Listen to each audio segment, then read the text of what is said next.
साथ मिलके सब करेंगे। ओम भूर्भुवः स्वाहा तत्सवितुर्वरेण्यं भर्गो देवस्य धीमहि धियो यो न प्रचोदयात्।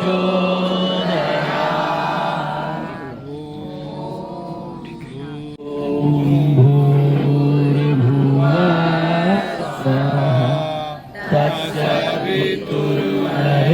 तत्सवितुर्वरेण्यं भर्गो देवस्य धीमहि धियो यो न प्रचोदयात्। पूजनीय मातृशक्ति आदरणीय बंधु, अपने इस मुखर्जी नगर मॉडल टाउन विजयनगर के क्षेत्र में जो आज विशेष आपने दिव्य योग प्रभात फेरी का आयोजन किया, इसकी आपको बहुत बहुत बधाई, बहुत बहुत शुभकामनाएं। पीछे वाले नाराज है क्या सर? सॉरी, वीडियो हो रही है।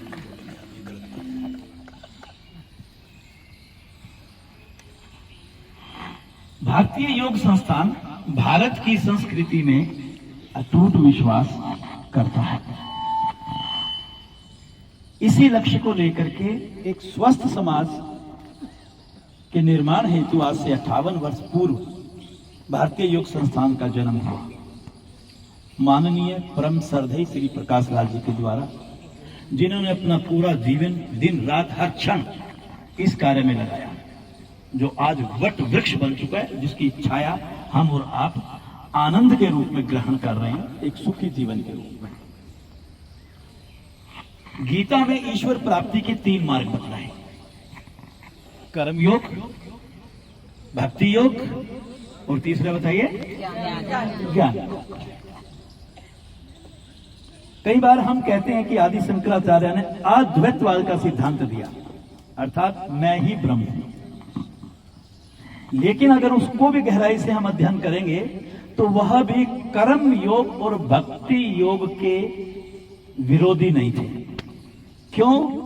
क्योंकि कर्म योग से एक आम गृहस्थी, हम जैसे जो जीवन जीते हैं, उनके अंदर के संस्कार कटते हैं, बुराइयां कटती हैं और अच्छाई को हम अपनाने चलते हैं। आज जो ये आप करके आए हो ना, बोलो कौन सा योग करके आए हो? कर्म योग।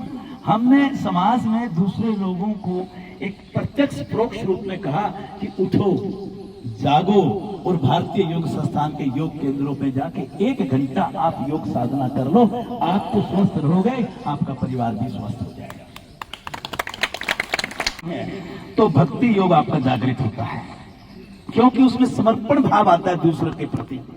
सभी में तो वही शक्ति है।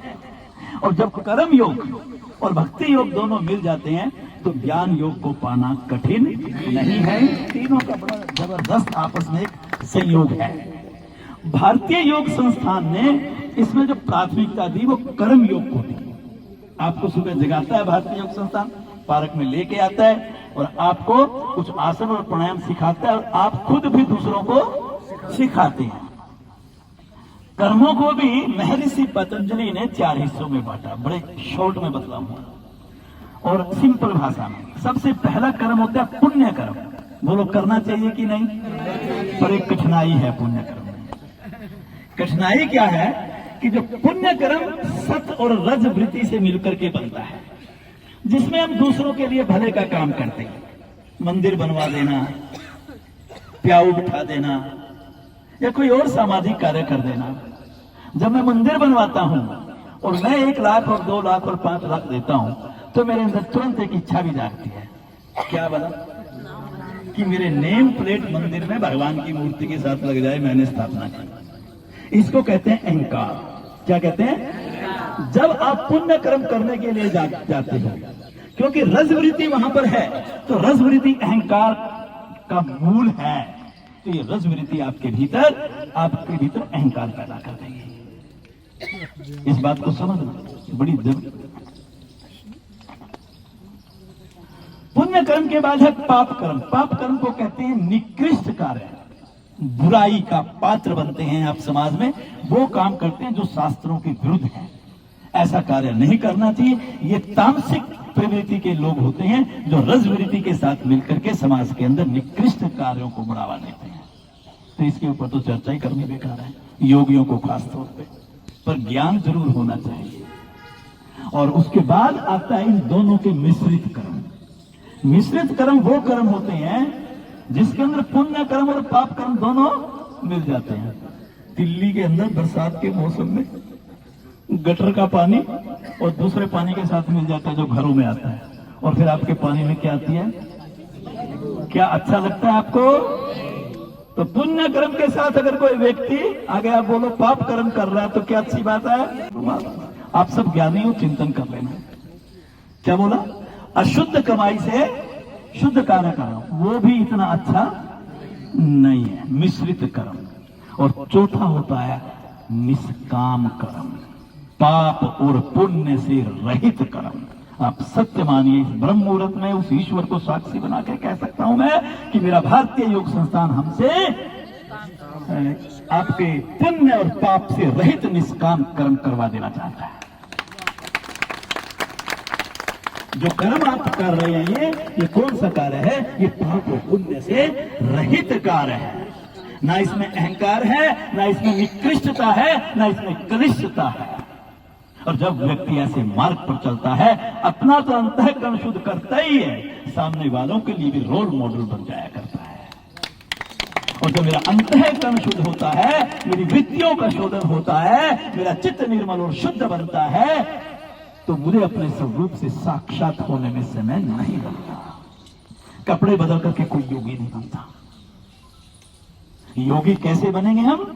जब मेरा स्वभाव अच्छा होगा, मेरे विचार अच्छे होंगे, मेरे कर्म अच्छे होंगे, मेरी क्रियाएं अच्छी होंगी, मेरे जीवन में अनुशासन होगा, मेरे जीवन में पवित्रता होगी, मेरे जीवन में ऐसे कर्म होंगे जो इस समाज की दिशा को बदल देंगे। भारतीय योग संस्थान इस काम के ऊपर दृढ़ संकल्प है और अपने ऐसे योग प्रेमियों के साथ इस समय आपको सुंदर बात बता दूं, मात्र केवल यहां नहीं, पूरे भारतवर्ष में और विदेशों में भी आज आखिरी दिन है। ये 2 दिन हमने दिव्य योग प्रभात फेरी का कार्यक्रम दिया था। हर रोज मेरे पास हजारों वीडियो आ रहे हैं, देख करके हृदय गदगद हो जाता है कि देखिए भारतीय योग संस्थान के वाकई ये कर्मठ कार्यकर्ता कैसे उस ईश्वर के कार्य में लगे। आपको इसकी बहुत बहुत बधाई, और साथ में निवेदन करूंगा, प्रार्थना करूंगा आप सबको हाथ जोड़ करके कि हमें 2 अक्टूबर को सपरिवार छत्रसाल स्टेडियम में पहुंचना है और अपने योग का डंका बजाना है। ओम शांति शांति शांति। धर्मपाल जी शांति पाठ करवाएंगे, उसके बाद हम इस पर